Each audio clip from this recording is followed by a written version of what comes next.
Have you ever wondered how a ukulele works?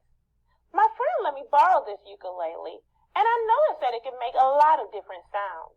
The sound goes on for a long time. But when I rest my hand on the string, the sound stops. I wonder if the sound stopped because I stopped the vibration of the string. I know someone I can ask about this. You're right. The sound we're hearing is related to the vibration of the strings. When the string is put into motion, it creates a wave of energy that travels through the air and into our ears.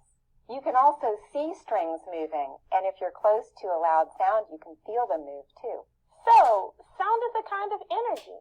Exactly. Sound is energy that we mostly observe by hearing. It seems like there are lots of sounds and lots of ways to sense sound energy. Thanks for coming over to help with my questions. My pleasure. Have fun with your investigation. See you later. Bye. How many examples of sound energy can you think of?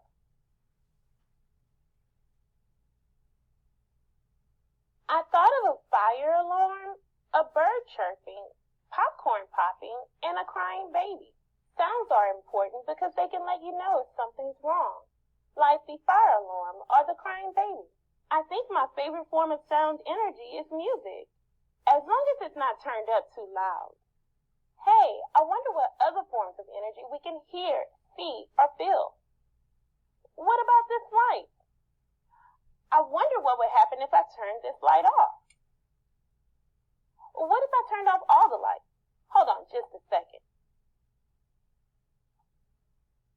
Wow, everything looks much dimmer in here with its light off. Ouch! It's much easier to find your way around with the lights on. I can definitely see a difference in my environment when there's not much light energy. Sometimes you only need a little light, like when you're watching a movie. Most of the light is coming from the TV. But there are other times I need more light to see what I'm doing, like when I'm reading a book or playing outside. So what other kind of things besides lamps and TVs give off light energy?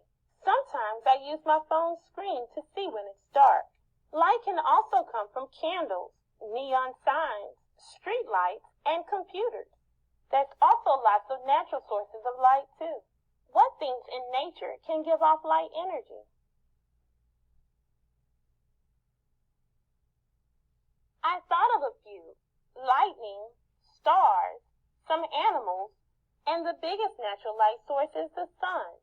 It's our main source of light, during the daytime at least. I can definitely feel the sun's rays on me when I go outside during the summer. I don't actually think it's light I'm feeling. I think I'm feeling another form of energy, heat. We can use a thermometer to measure heat energy.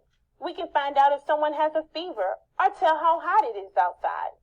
How do you use heat energy every day?